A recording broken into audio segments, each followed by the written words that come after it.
thank you so much. Really happy to be here. Appreciate the opportunity, and it's lovely to see this great panel. Some of you I've met before, and it's good to see you again. And some places are new to me. So I am super excited about this. As Katie said, I've actually been involved with canna tourism, but I really am a newbie when it comes to psychedelics. Although from a consumer perspective, I love retreats and wellness in general, and I absolutely adore traveling. And so I've tried mushrooms. I actually tried them had them again on Friday night. And I've gone to a meditation retreat, a silent Vipassana meditation retreat. And I've done yoga retreats and stuff like that. But when I was getting to know this panel, I went on all of their websites to see what their retreats are. And oh my God, my travel retreat wellness funny bone is so tickled right now. Like I want to go to every single one of your retreats. So it's my pleasure and honor to introduce the panel. We've had some people who couldn't make it. Somebody's generously stepped in. So I'm going to go around, introduce you. And also I have a note from somebody who wasn't able to make it. So let me do my best to welcome everybody. Okay, so I'm going to start with the people that are here. Hi, Roxanne de Guzman. So lovely to have you here. You are involved in a business called Wellness Meets Luxury, and I'd love it if you could introduce yourself. And then if you want, I could also show some pictures of your space because it's so beautiful.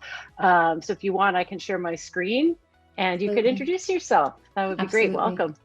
Thank you, Jennifer. Great to hear about your foray into mushrooms and all of your experiences and your love for retreats, which I think is shared by many. So thank you. It's nice to be on here with all of these wonderful panelists who I fortunately got to get into a breakout room with Melissa and Keiko earlier. So it was really great to connect. My name is Roxanne de Guzman. I'm a spa consultant for luxury hotels. And what a spa consultant really does is support hotel developers.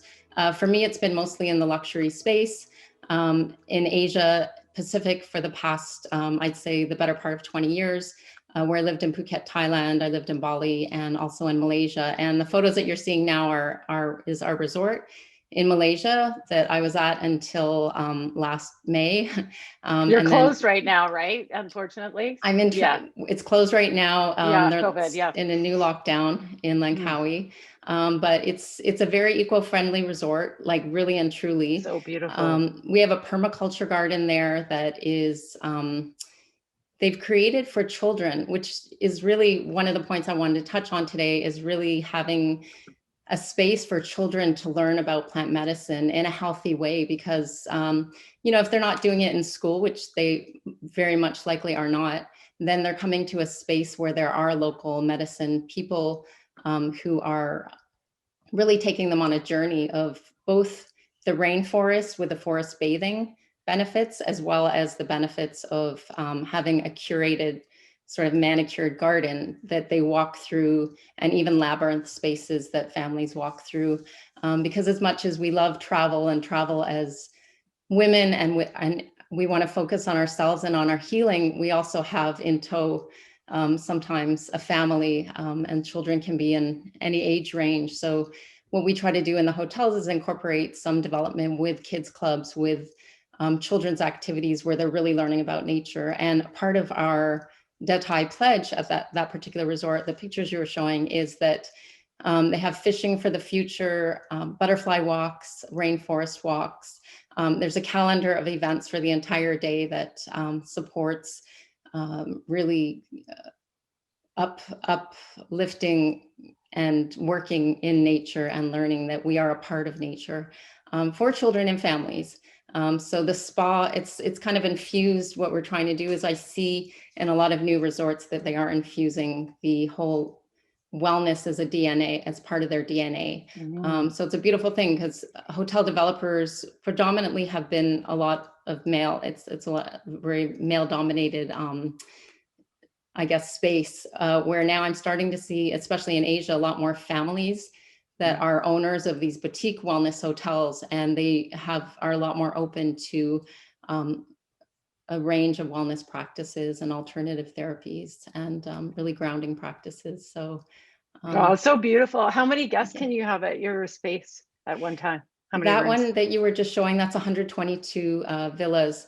Okay, And I'll wow. talk So it's later. good size. Yeah, good size. About the other spaces we have and the Okay. opportunities for. Awesome. Well, I'm going to come back to you, Roxanne. Sure. So beautiful. Thank you. Thank you.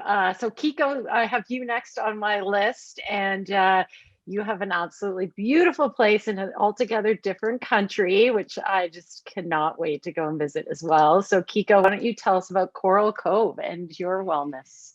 And I'll Thank share you some so beautiful much, photos. Look at Jennifer. this place. Oh, wow. So good to see you today. Good We to are see you. Yeah, this is Coral Cove Wellness. We are located in Jamaica, so we have the benefits of being legal for psychedelics as well as for cannabis on site. We did close down at the beginning of the pandemic because we were planning to do a remodel, a slow remodel, but now we kind of fast forwarded. And that picture right there is from actually one of our psychedelic retreats. This is an indigenous Rastafarian shaman who has been doing ceremony for many, many years. And so that was something that was from a retreat that we did in February. But at Coral Cove, we integrate a lot of different things for that wellness program. We do everything from cannabis DNA testing, so guests can come in and know exactly what endocannabinoids and what terpenes their bodies need. We also do raw juicing of the cannabis plant and integrate that in. And we have somebody who is on site who is cultivating and our new herb garden with indigenous Rastafarian plants. And also he is a yin yoga master, but he does the yoga to live music because he is a musician. And we are also have our cannabis healing spa, and we have a couple of very tranquil, gentle lagoons there. And I'm a trained rebirther, so in one of them, the water's about a temperature of sometimes 80, 82 degrees. I'll be doing water rebirthing in those lagoons. So there's just some of the ways that we're integrating wellness, as well as doing a ceremony of psychedelics. And also we have our own licensed dispensary on site. So that's one of our wonderful aspects that we can offer at Coral Cove. But the most important thing is the education, information, and the journey of wellness that we all each can take there while on site. Beautiful. And Keiko, how many, where exactly are you in Jamaica? Like, where do you fly into, and how many people can you house at your retreat at one time? The closest airport is Montego Bay. We're about 90 minutes away. Right now we have 19 rooms, but we just have the land next door. We'll be adding on at least 20 bungalows. In the meantime, we may be putting on some glamping tents on site there. Some of our rooms can house up to 6 people. Most of them are for double occupancy. And it's, just really a fortunate thing that we are at a place where we can offer this at this time. And it's been very safe. We're following all guidelines of the COVID restrictions for health and safety. Very nice. And so, sorry, forgive me, can Canadians travel there right now or no? Well, I think if you guys have lifted your travel restrictions, yes. Okay, I don't even know. It's hard to keep up. Yes, since February, I've traveled there twice. Very easy to come in and out, but I am traveling from the United States. We would have to quarantine for sure coming home. I didn't know if flights were going, so I guess that's. From what I understand, Air Canada is flying into Jamaica. They are. Okay. So Jennifer, come on down. Oh man, I want to so badly. As soon as the kids are out of school, it's like, where am I going? Over to Dad's, and I'm going on a trip. Okay, wonderful. And I forgot to ask Roxanne, where do I fly into to get to your resort? How do I get there? Where exactly do I go? So you would fly coming from Canada, probably via Hong Kong or whatever way you'd be coming to Asia.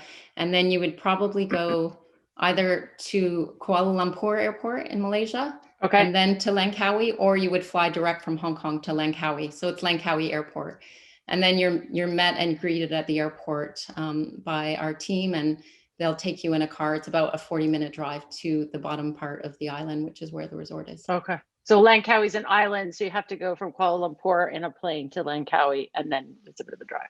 Correct. Okay, wow. Yeah. Oh, sounds so lovely. I feel like if you go to Asia from Canada, you got to go for like a month. Yeah. 3 We weeks can go at to least. Jamaica for a week, but if I go to see you, it's like it takes 2 days to get there, right? And then you just don't want to leave. So, okay, wonderful. Okay, we're going to go to Melissa next. Melissa, welcome. So nice to see you. And I'd love to hear all about your space. And I'm going to bring up your pictures too. This is a Solterra Healing Center, right? Did I get that right? Yeah, thank you so much. It looks so beautiful here too. So tell us about you and your resort and your healing center. Yeah, thank you so much. Thank you for putting this on. And yeah, it's a real honor to be here with such amazing women. I'm Melissa Stangl. I'm one of the founding partners and COO of Solterra Healing Center. We are a Shipibo-led ayahuasca retreat center in Costa Rica. So the Shipibo people are an indigenous people from the Peruvian Amazon. Both my business partner, Dan, and I both spent many years, as well as the majority of our team, living and working with Shipibo communities down in the Amazon jungle, and really got to understand deeply their beautiful way of working with ayahuasca. It's its own very rich tradition, and one of the older lineages that have carried this work through many generations.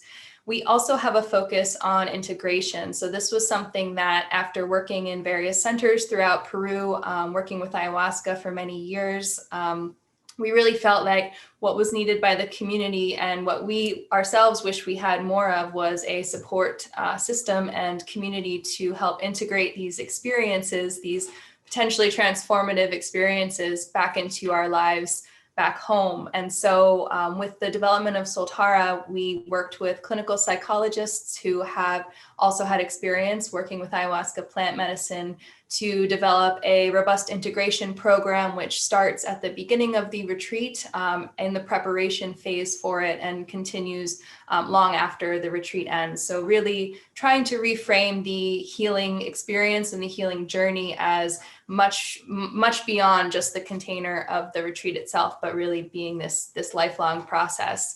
And so we've had the privilege to work with Shipibo master healers for many years now, and they are just amazing and really hold the container beautifully.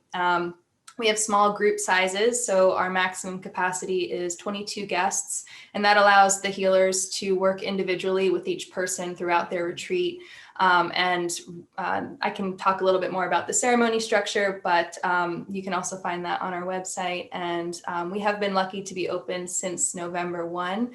Okay, Costa Rica nice. Costa Rica has been wonderful. We have lots of extra COVID protocol in place, which has served us really well. And it's been really beautiful to see people coming and doing this healing work. I think it's needed now more than ever. So just grateful to be here and be in service. Oh, I love Costa Rica. It is so beautiful. I've been there a few times. Where do I fly into to get to your retreat, your healing center? Yeah, so we're on the Nicoya Peninsula, which is on the west side of Costa Rica. You fly into San Jose. SJO is the airport code, and we do a pickup from a hotel near there as a group. We have retreats of different lengths, 5 nights, 7 nights, and 12 nights.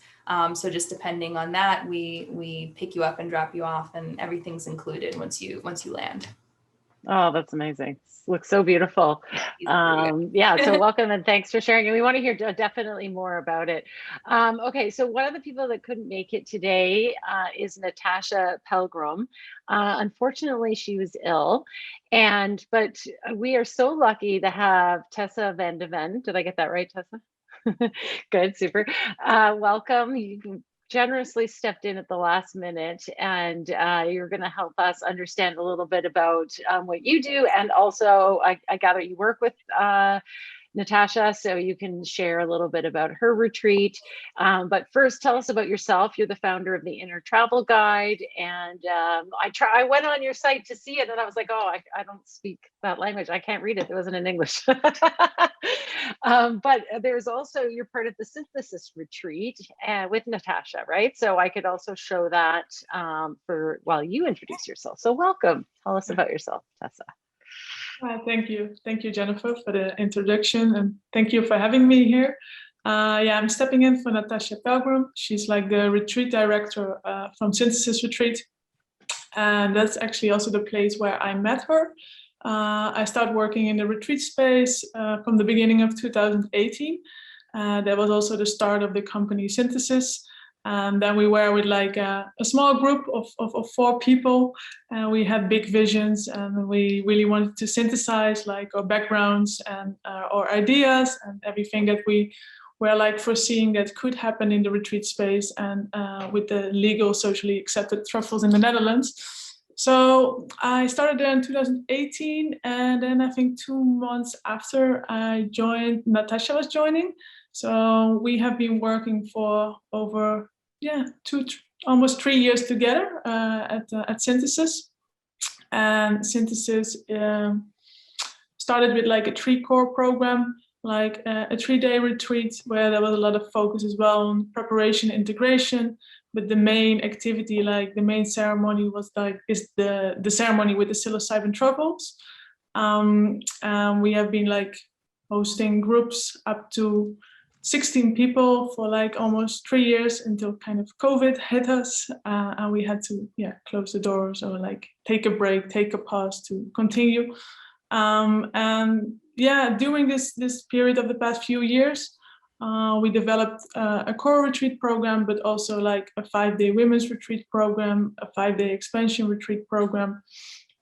And myself, I've been like taking many different kind of roles. It was in the beginning really like the focus on the logistics and on the venue management and on the organizations of the program, and like getting a team together and setting up all the communication also towards the participants, and get the content ready for the website and the socials. And then over the whole journey within Synthesis in the past 3 years, it has been like a lot of changes going into different kind of roles. One of the main roles I've been taking within the Synthesis team is the role of a co-lead facilitator. And in that space, I've been working a lot with Natasja. And apart from like Synthesis Retreat, I also started last year my own retreats in the Netherlands. So that's why when you go to my website, you can see that everything is in Dutch, as I'm really working with the Dutch audience at the moment. I am still part of like the women's retreat team within Synthesis. I'm no longer involved in the other retreats, as I really felt like I want to focus on my inner travel guide retreats. I stay connected to the women's work, and that's also why Natasja asked me like, okay, if you have time tonight, please join the panel, because it's going to be lovely and you're going to meet amazing women, and you're going to have a beautiful conversation about retreats and the healing space. Oh, that's so great. Thanks, Tessa. And you also are coming to us as late. What time is it where you are? At the moment, it's 11 p.m. Okay. Yeah. Wow. Super. Okay. Thanks. Well, welcome to all of you. There is one other person I want to acknowledge who was supposed to be on the panel, and she was actually very excited to be here. And that's Irie Selkirk. And then unfortunately, she had a family thing come up and she could not make it. And so she has asked that I read a note from her to all of you. So hopefully my lab reading skills are on point here today. So I want to pay her the respect. She says, thank you for spending your time here today. I do truly wish I could be present with you for this conversation. I'm sure that many of those attending today know and see that our life experiences are full of synchronicities and lessons to be discovered. And so I would like to share with you a personal current event in my life that demonstrates the values and reasons why we believe that psychedelic medicines and safe places to explore their teachings are of incredible importance to our health as a society. Today, my family will come together to say farewell to one of our elders. And as I prepare for the day by gathering my energies and my sacred tools and my songs, books, and words of love, preparing to honor a life lived. I think she's talking about her grandfather as well. I can see just how greatly retreat centers hold space for us in a world that is so often lacking in balance and social medicine. Retreats and healing centers provide us with a curated and physical container to exist fully, and by providing refuge and safe haven for those experiencing transition or struggles, as well for those who are just seeking something better. It is my hope that we see more community-based and integrative healthcare take place in psychedelic retreats and retreats around the world, and partnerships with healing centers, long-term and palliative care facilities, and family health organizations, so that we can not only live better, but also die better, so that individuals can access safe, legal, and wholesome psychedelic therapies as a healing agent for themselves and as a social medicine for their relationships and the world around them.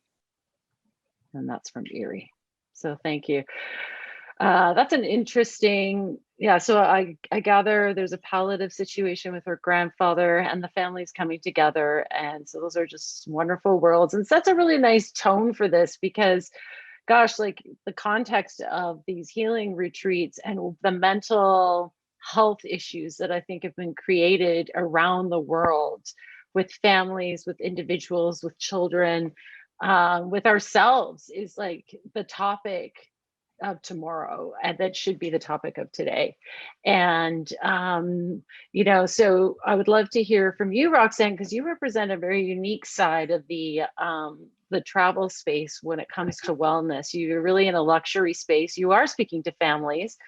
And what I liked about all of the retreats and all of the programs when I did my research on this panel is that it's not just one thing, right? There's a holistic side to the treatment. And so maybe you can just speak to that around, you know, how this luxury spa wellness sort of fits in, who these people are that are coming, and ultimately, you know, why are they coming to you? What do you offer? You know, so maybe you could speak to that, Roxanne. Thank you. Yeah, that's a great question, Jennifer.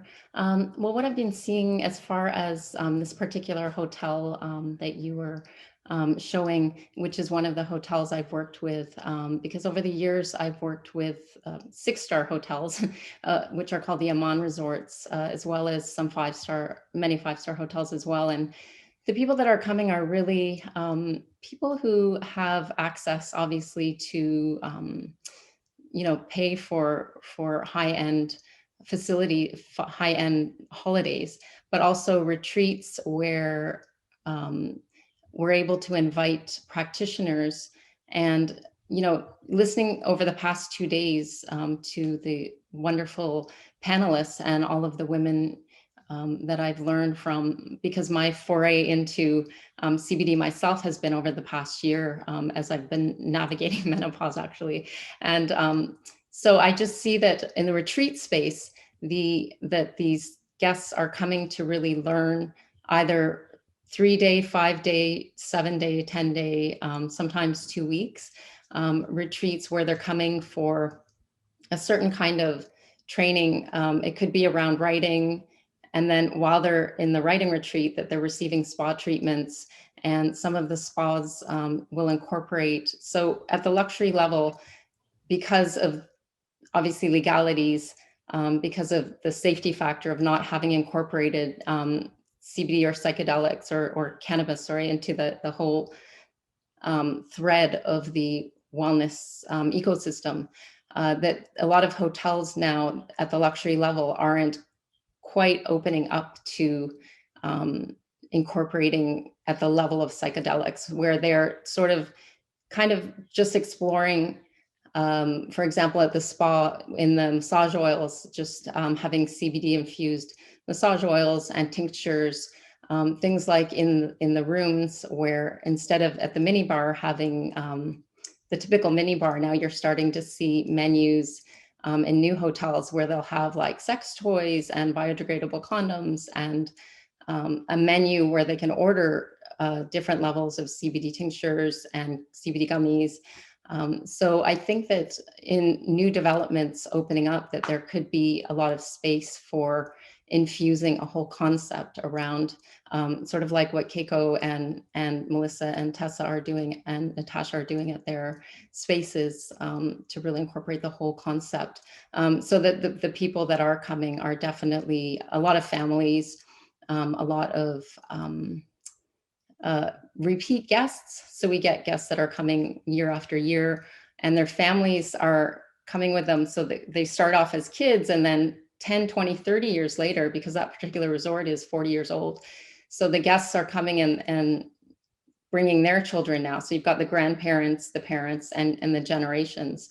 So this hotel in particular, as I was saying, has started to incorporate everything infused into their smoothies, into their, on the spa level, as well as the, the food and beverage, and throughout the hotel, with permaculture, with upcycling of the glass bottles, and actually creating more environmentally friendly spaces and outdoor mindfulness.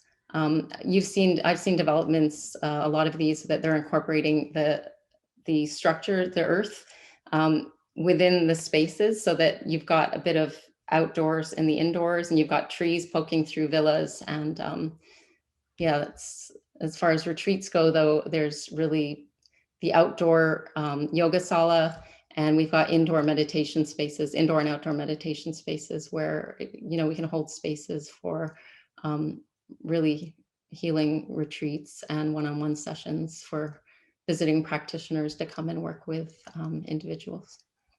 So if I book with you and I come for 3 days or 5 days or whatever it is there like certain things that come with that, or is it just a la carte and I just pick from a menu? Like, is it, like booking a spa thing, or I can join this group meditation, or how does it work exactly? Yeah, so when you come, it would be mostly a la carte, where you can choose your spa treatments, but every single day there is a calendar of activities where we do have the outdoor sessions. There are definitely always 2 yoga sessions per day. One is usually a sunset meditation, one is the morning yoga practice. There's also a grounding practice. And the really great part is, if you are coming during a period when we've got a visiting practitioner in-house, which I think I see a lot of value in having someone with a lot of background, like any of the panelists here, coming to host a retreat and hold space and really teach, like in a workshop style, or grounding sessions where they're the guests get to benefit from this practitioner who's in-house. And the great thing for the practitioner coming in-house is that they get a complimentary holiday, where the hotel will pay and cover for all of their room for them and a guest, and sometimes for them and a family, cover all of their meals, and sometimes the flights. But so it's all covered for them. So it's a win-win for them. It's a win-win for the guests who are learning, and it's a win-win for the hotel, because they are getting the revenues, of course, from the paid sessions. Nice. So is it sort of like a register or drop-in for the guests, so they can choose from the day's activities, or pre-book something, a session or something like that? Is that how it works? Yes, once you're in, you can book in advance, or you can also, once you're in-house, just look at what's on. Just drop in and go to whatever's happening. Oh, sounds lovely. Yes, well, we've got a lot of fitness things going on the beach as well, like beach boot camp and all this kind of thing. So it's it's something for everyone. Very good. Very good. Okay, thanks, Roxanne. So Keiko, tell us a little bit about what I would experience at a retreat at Coral Cove. And maybe you can also speak to education, because I think that's a big part of getting people to register so they can understand what you offer. But it's also a big part of your DNA, I noticed, in your retreat packages and how you approach things. So maybe you could speak to that. You're on mute, just so you know. You have to unmute yourself. There you go. Well, first of all, hint, Roxanne, I'd love to come and be facilitator there. Let's see. Jennifer, what I feel that we have to offer at Coral Cove, while you're at home there in Canada and you're arranging to come, we will send you our menu from our dispensary on site, and you can place an order, and our driver will meet you at the airport with what you ordered from the dispensary. So yay! I like that. That's fun. And your your medicine will be available to you right from the very start. It's about a 90-minute travel ride from the airport to the resort. And once you enter through the gates at Coral Cove, we hopefully that you'll feel the tranquil setting to a very peaceful Shangri-La. And of course, most of the rooms are all oceanfront. And I always like to say at nighttime, your lullaby will be the sound of the waves along the ocean there or along the breakwater. No sound machine. This is like real life, baby. Yeah. Real ocean. Oh, sounds glorious. We have a gentleman who is our yin yoga master there, and he has different types of yoga for every day of the week.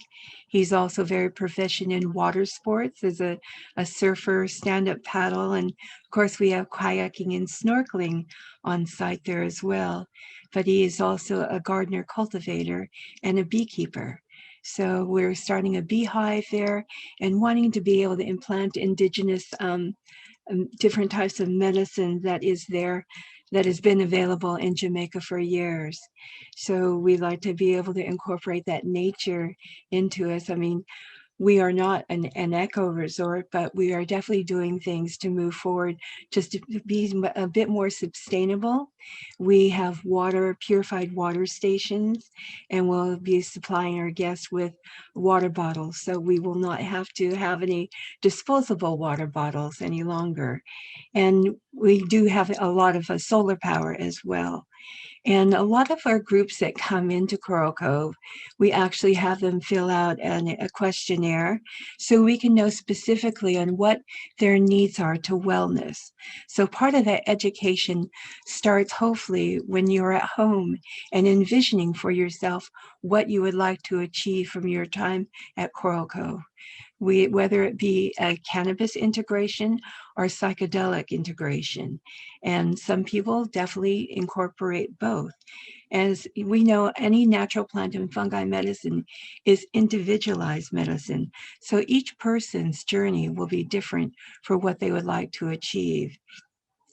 We do have a new conference center, and we have a new spa that we're incorporating all our wellness activities, everything from when you do your pedicure, your water will have cannabis leaves floating in it to hopefully so you can get some of that live aspects from the leaves in there. And in our one smoothie area, we will be doing microdosing of fungi in there as well.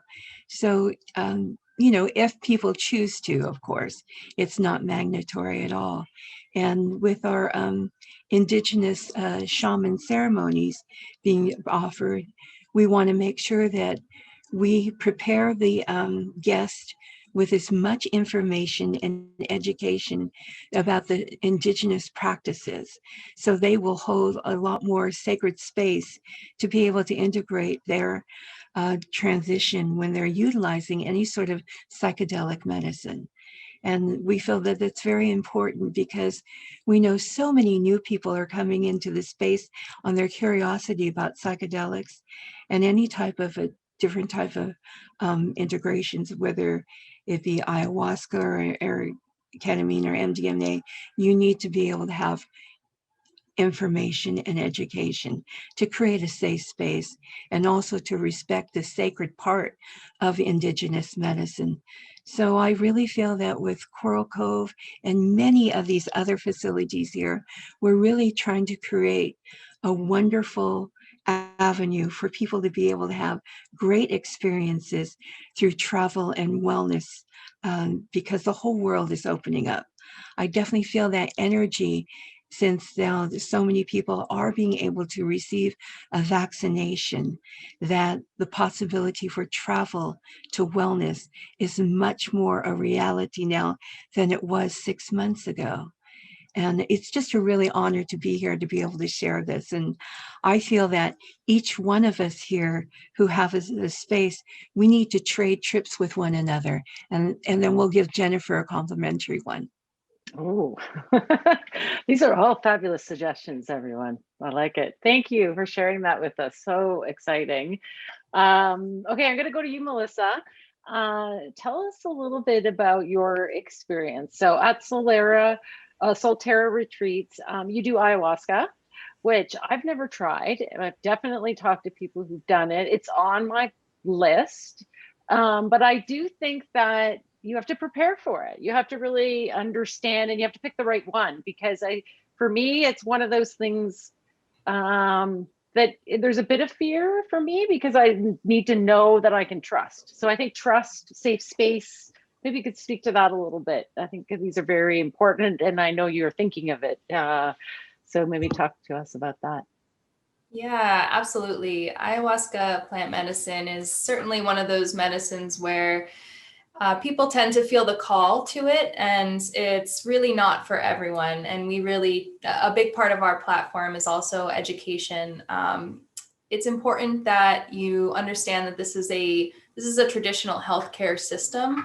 It existed long before modern medicine existed, and we really take this work seriously. It's not something that's just for recreational use, although there's nothing wrong with using plant medicines recreationally in other contexts. But the way that we really stress and emphasize working with this medicine is in a ceremonial, ritualized context, in a safe, energetic container, guided by master healers who have worked with this medicine for many generations, because there is a real chance to open up yourself and to really face and come into contact with parts of your psyche, parts of your spirituality that maybe you haven't come into contact with before. And so it is very important that people that come into this work, whether they come to Soltara or not, really have an understanding of what this work is, have adequate preparation for it, have adequate screening, medical and psychological, and have proper support for integration, as well as during the retreat experience itself. And so at Soltara, we, like I mentioned, really try to expand that container of healing. We work with a psychotherapist who works with you during the medical intake screening process, and we also consult with a medical advisor. So we have a pretty thorough medical intake questionnaire that everybody fills out, and it's really to help us help you. And what that means is we want to make sure that you're ready to face this work, whatever can come up during it, that you have the appropriate support system, that you don't have any contraindicated medical conditions or psychological conditions that might make this not a supportive experience for you. And so, we'll make sure that everyone who comes to the retreat is really ready to do this work, and it will be safe for them.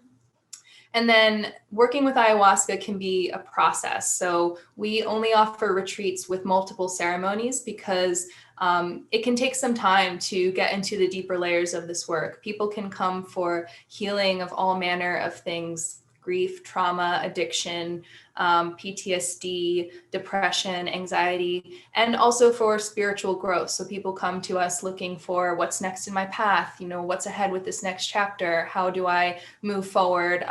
And so, those kind of two pillars are where we really try to set the container for and allow for some space within the retreat to get into the deeper layers of what you're actually here for. And so, our shortest retreat is with 3 ceremonies and our longest is with 7. And so that's really the minimum. 3 is really the minimum amount that we offer. And the entire retreat is really centered on this medicine work. You'll have individual consultations with our healers and facilitators. You'll have group shares, you'll have workshops which prepare you for the medicine work. And then we also incorporate body work, yoga and meditation, and some light pranayama breath work as well. But really keeping the consciousness altering side of things to the medicine work, and really keeping the energetic healing work under the container of the healers. So we don't do any other energetic healing. We don't stack any other medicine, and only the healers are really working on our guests energetically. And that really allows for people to go deeply within this work and allows their system to be able to receive it. And so these are kind of some things that, if you're feeling calls to this plant medicine in particular, you really want to be asking those questions. Who are the healers? What is the energetic container look like? what is the ratio of healers to guests, to participants, and facilitators as well. So we always have a team of a female and male Shipibo healer, and then 3 to 4 facilitators as well, which are Westerners who have lots of experience with the medicine, who can support you emotionally while the healers support you energetically. And then also what is the brew, what is in the brew, and why is it in there? So we only work with ayahuasca vine and chacruna leaf, which is the 2 main ingredients to make ayahuasca. We don't have any admixtures or additives, but sometimes. So when you say a brew, it's like a tea? It's like a tea, exactly. And so it's taken in a ceremony. The Shipibo work at night. So ceremony starts around 7:30 p.m. Everyone drinks some of the tea. The ceremony typically lasts around 5 or 6 hours into the night. And during the ceremony, the healers will sing Icaros, which are healing songs that are meant to, they are actually considered the main conduit of the healing work done. So what the healers say is that they're actually channeling the plant spirit doctors that they've worked with, that they've studied with, to, it's like a kind of a jungle medical school is what I kind of jokingly call it. So they study with these master plants from the jungle, and over time and dedication and rigorous dieting, which is like isolation and very limited energetic contact, very limited food, really cleaning your vessel to be able to connect with the subtle energies of the master plant teachers. And so over time, they may gift you with a song. And that song is essentially a way for the energy of the plant spirit to work through you and into the vessel of the patient and correct the energetic knots in the patient's body. And so during ceremony, the healers will go around and sing individual Icaros to every person based on their intention and what they see is needed in the space. And that's actually what they feel is doing the healing work. The ayahuasca is essentially allowing us access to this spirit world to be able to receive those energies. So it's a beautiful cosmology, and I can talk lots more about it, but we'll share more, with everyone who comes through and the introduction workshop. And and so we really hold that space very sacred. And then afterwards, we have psychotherapists who will support you in integration. We have a dedicated community as well. And we also wrote a book called The Hero's Journal, which is essentially a psychological treatment framework adapted to the ayahuasca experience, but really meant to be very self-directed and self-empowering. And here are tools that we've found helpful, but really ultimately healing is a personal journey, and you find what works for you. Wow, it's incredible. And Melissa, is ayahuasca a root? Is it like a root crushed into a powder and then it brewed into this tea? Is that the plant? Yeah, great question. So ayahuasca is a vine. It grows in the jungle along the trees. So ayahuasca is the name of the vine itself, and it's also the name of the brew. So the ayahuasca vine contains MAO inhibitors, which allow the DMT, which is actually in the chacruna plant, to be orally active. So normally our body breaks down DMT very quickly. So if you, for example, smoke DMT, you'll have a very fast 15-minute trip. But with ayahuasca containing this MAO inhibitor, it prevents our bodies from breaking it down quickly. And so it allows the DMT to become ingested and pass through the blood-brain barrier. So rather than a 10 to 15-minute experience, it's actually more like several hours. Okay. The way that they discovered these two plants was through the spirit of tobacco, and how the fact that they have these two plants combined, in the Amazon with the millions and millions of plants available is in and of itself a very spiritual miracle. Wow. Very fascinating. One more question before I go to Tessa. How long, like if I were thinking about it from the first time, how long do I need to go through the process with you to figure out if it's the right thing? Like, have the pre stuff going on, like how long is that process for somebody, would you say? Yeah, absolutely. So, typically our screening process takes about a week, and at very, very minimum, you want at least 2 weeks before the actual experience, because we do have dietary guidelines that that our healers really want people to follow for at least 2 weeks, but in some cases it's a month. So just depending on your timeline and lifestyle, I would say typically 6 weeks is a good chance to get you to prepare mentally and physically and spiritually as well. But we have had people come as short as 3 weeks out. Okay. But, 6 to 8 weeks, like that's not, seems reasonable. So good to know. Okay. Thanks, Alyssa. Okay. Natasja, tell us, tell us about the people that come to the women's retreats, and, what you're hearing from the experiences that some of the attendees are going, when they come out, and maybe some of the expectations that they, like what they took away from it after the experience, how it might have changed their lives or, improved their lives. So if you could speak to that, would be great. You're on mute, just so you know, you have to unmute. Yes, I can talk a bit more about the women's retreats, but also in general, how I feel women experience retreats compared with men. Within the synthesis setting, I've been part of 2 women's retreats, and what I could clearly feel and see and sense is that when you're just with women, the whole energy is completely different. So the whole framework, the whole container, the whole setting, the language, the energy, the rhythm. One of the main things that always happened is we had a kind of fixed schedule, a very linear kind of time schedule. And when we work with mixed groups, that worked perfectly. But when we were only with women, it was okay, we have a schedule, but we just flow and we navigate and we feel what we need at this moment. So I feel working with women and holding women retreats is working in a much more intuitive space. And I have the feeling that we're working a lot with the archetype of the lost mother. I feel it's a lot of kind of caring energy. I feel that is required, that is needed in the work with women. And I feel when we as women come together and we hold the circle and we sit in that ancient form, there's something magical that happens, and we feel we get connected to our natural state, like a very deep level inside of us that's super primal, and that feels I need to take care of my sisters, I need to hold them, and I need to spread love, and I need to be part, I need to be present. And that's something that I feel with the women's work. It's super present. It's almost even without words, it's we speak a lot. It's we look at each other and it's yeah, I see you, sister, I hear you, I feel you, and yeah, I've gone through this as well. I know other sisters who have experienced this.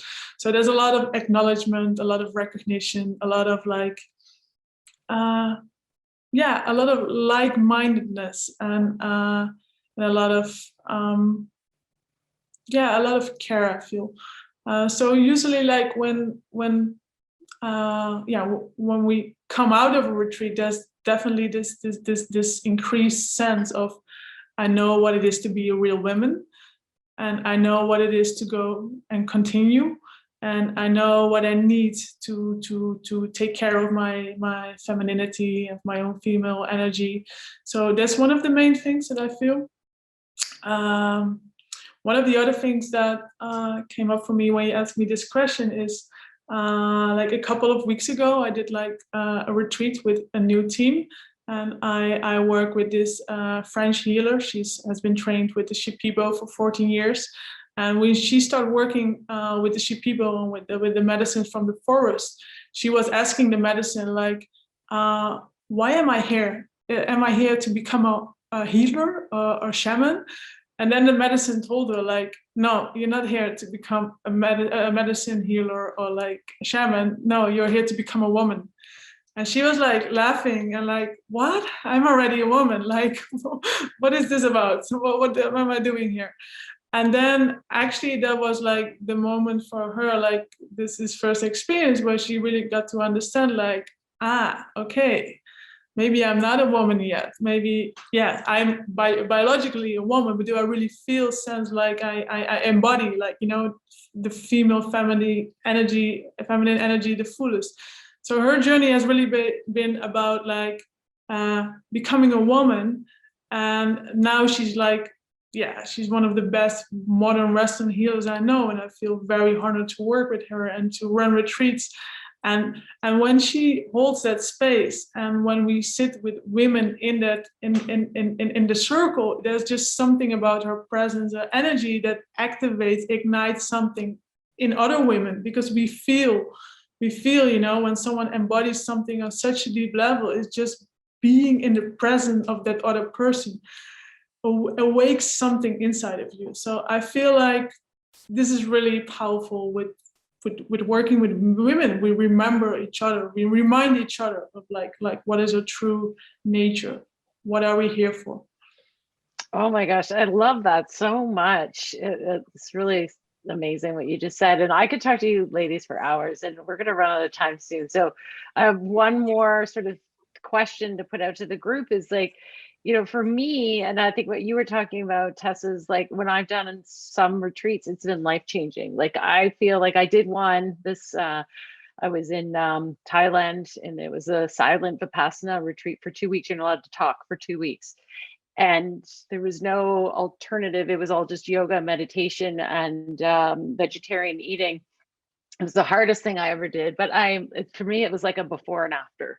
Like I was the person before I went there, and I'm a completely different person when I came out. And so when Melissa was talking and Tessa was talking, like it really brought up for me that preparation, like the transformation. And so the question kind of is, if you have a story, a very brief story, any of you that you want to share, and also just this whole notion of like sharing this experience and the word of mouth, because it's hard to market what you all offer sometimes because it is different and it's not mainstream. And so just, getting those people, like-minded people together who are going to appreciate it, so, raise your hand if you want to sort of comment on that. It wasn't really a question, but Melissa, do you have any big stories that, that you can think of, like that transformation, or anyone else?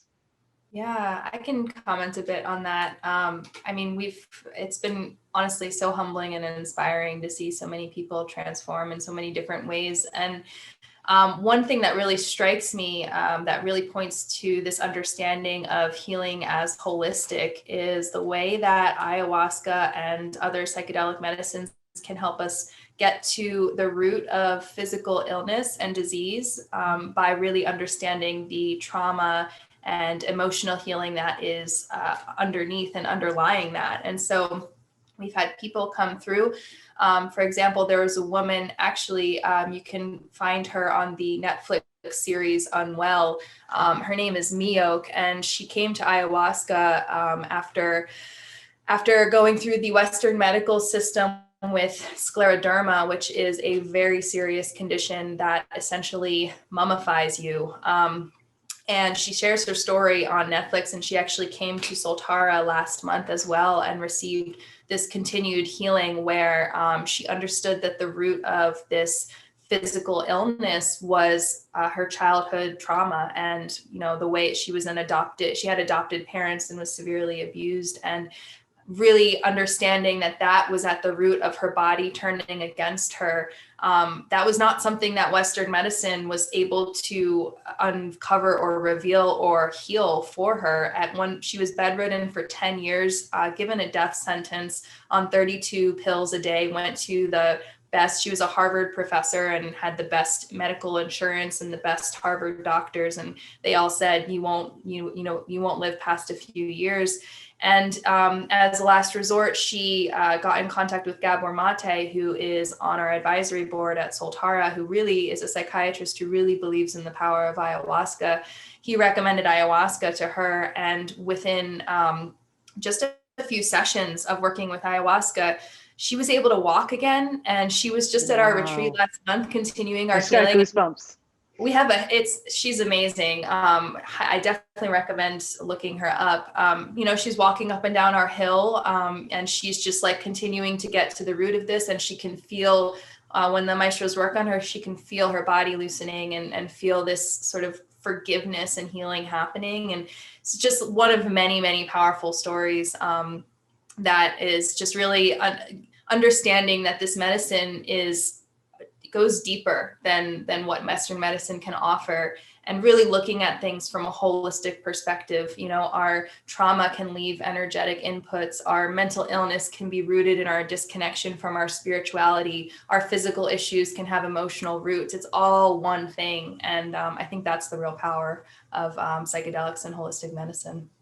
Wow, what an incredible story. Thank you for sharing that. Really appreciate it. And maybe you can put in the chat that lady you were mentioning, so we could, because I'd really like to look up her story too. Keiko, can you speak to something, you know, like tell us a story of people leaving your resort and what that transformation is like for them? Because it's a very different experience than ayahuasca, but equally profound, I think, for many It people. is. And I think one big difference, and when we look at what we're into now, a psychedelic and even cannabis space for wellness, Western medicine is definitely a large part of everyday medicine if we're here in North America and many parts of the internationally. But what Western medicine does, I feel at times, they've become so focused on utilizing synthetic pharmaceuticals. And the thing is, with synthetic pharmaceuticals, a lot of times they're looking to just mask the symptom, where holistically we're looking to work on the cause.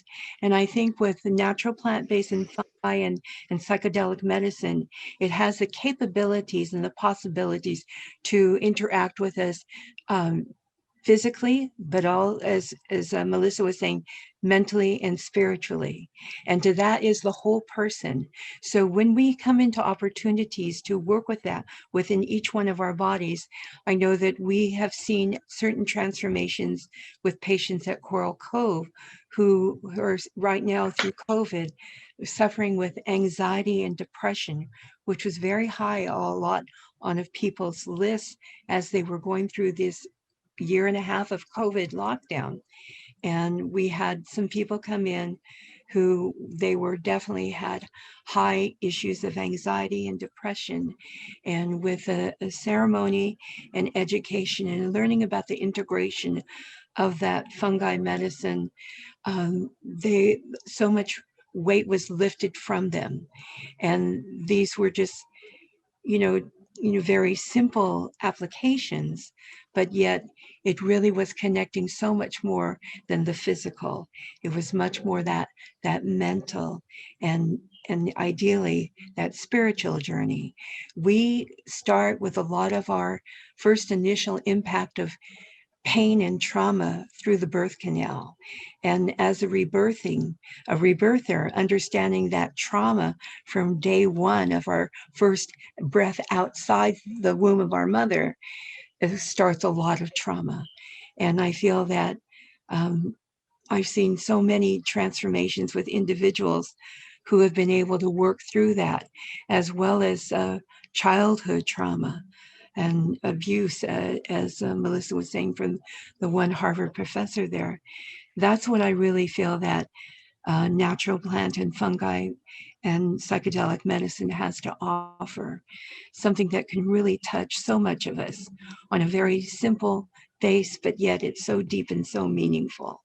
And knowing that if we have the right facilitators and the support in being able to transition into utilizing that, then it's just going to make a much safer place for all of those to experience that, wherever we may go to experience it at. And that's why I really want to feel that we as a community of resorts, retreats, and facilitators will join together in making sure that we're holding respect towards that and the authenticity of sacred medicine. Yeah, it's incredible. Thank you for sharing that. I see Danielle's here, but maybe we have a chance for Roxanne to just, weigh in here as well. What do you think is the takeaway and the transformation for your guests, and what keeps them coming back? I think that again, I know I've said this before, is really having that thread of throughout the hotel of or resort or villa or retreat space of wellness, both within the resort, because the staff also need to understand and be educated about what wellness practices are and how it's defined, because it's defined in so many different ways. I found I've learned a lot from locals, especially the medicine healers in Malaysia, where I was at the resort. And I think the guests really come for A, the experience and the location, but B, also repeatedly coming because of the staff and because of the teams that are serving them and providing the ongoing benefits to just like be in a space, hold a space that is safe and that sort of covers all the areas. Like if you're coming with your children, then we provide a backpack, an eco-friendly backpack for your child when they arrive.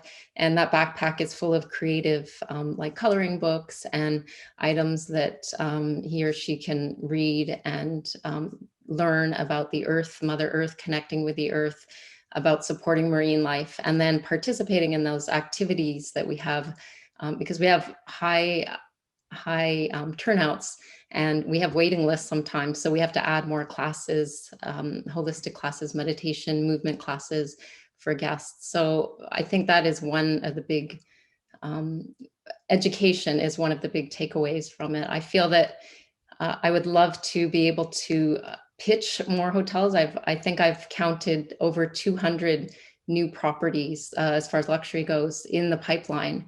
And a lot of these new property developers are really open to, as I was saying, like more future, like creating a future of something that doesn't exist yet. And I think what all of these ladies are doing at the retreat centers is a peek into the future and what we're going to see more and more. I agree. And, my little mini mission in Canada is Canna tourism, because I think that we have a chance to be a bit of a leader here. But, really it's maybe the name is wrong. Maybe it's about wellness, plant-based medicine tourism or something, like it shouldn't be just restricted to that one thing, because what I like what everyone was saying here about plant-based, but what you were just speaking to, Roxanne, was like how your kind of mind, body, activity, like it's all part of that holistic wellness thing. It's not just one thing. You're not just going for one thing, right? And you can, maybe especially in cities, we move further and further away from nature, further and further away from our roots, further and further away from where food came from, like what the real meaning of life is. And I think travel is something that is broken right now, and it's going to need a lot of healing. And then the humans who suffered throughout this trauma of the last year and a half, it's going to carry on, because there's going to be more trauma coming and reverberations once we go back to normal, which will never be again what it was. So, what you all are doing is so incredibly important. And I think there'll be a bigger and bigger market for wellness, and one of the things that I think is really important, maybe Tessa, you can speak to this, and I'll let Danielle cut us off when it's time. We'll just keep talking, but how does one define wellness? Because I think that came up a few times, and maybe you can speak to what it means to you and some of the people that you're working with around retreats. Like, what does wellness really mean? There's a gray area in Canada because we have like medical cannabis and we have rec. And I think there's a bit of an overlap. Actually, it's a very good question. It's quite interesting because me myself, I don't really resonate that much with the word wellness. For me, it's in the end always healing. Healing, okay. It's always healing, I feel. So, and one thing that actually came up for me, and maybe this is not like really answering your question, but it came up when I was like hearing the other shares, is that what I feel is like in general, like everybody comes, or like we all go through journeys from disconnection to connection on all kind of different levels, mentally, physically, emotionally, spiritually. And one thing that I really feel and sense in the work with the plants is it's not just about the plants, it's also about the plant spirit. And I feel like there's this kind of, I feel there's more need coming for like plant spirit healing, but also plant spirit education. Like what does that mean? A plant has a spirit, or what does that mean working with spirit? And how can we kind of prepare, like, you know, people will come to a psychedelic retreat and will go into an experience with a visionary plant or a plant spirit. What can they expect? And what is the intelligence of the substances of the plants? And what do we know from indigenous traditions? And how can we transmute this kind of wisdom or this kind of knowledge into like modern tools, modern teachings, modern ways? So we could really include like the spiritual part. Like I have the feeling that's one thing that really got lost in our society and in our, you know, in our cultures is like the animistic worldview, that everything is animate, everything is alive. But we kind of lost that connection. And I have the feeling that healing is needed on that level, that we start to recognize, acknowledge that there's spirit in everything, and that everything is energy, but that we kind of connect to that in a way that we translate it in a way, or that we kind of embody it in a way that it kind of fits well as in this culture. And I feel like wellness could be like a vehicle, or how can I say, like a way to kind of how can I say, make that happen. Or there's something I feel with wellness and healing and this worldview that could be synthesized. Because I believe wellness is really attracting us. It's like it's wellness, it's care, it's nourishment. So it's a lot more in our language now too with COVID, right? Like, you know, people say stay safe, I hope stay well, you know, there's a lot more of that narrative in our language day to day. So it's an opportunity, right, to bridge that wellness and healing together. Thank you so much. Thank you, all of you. It's amazing, and really appreciate your shares. Hi, Danielle. I know you're giving us the time smile. So sweet. I can't wait to go to all of your retreats, and I'm sure we're sharing the locations and how to get in touch. So thank you very much. I really appreciate it. I'll turn it back to you, Danielle.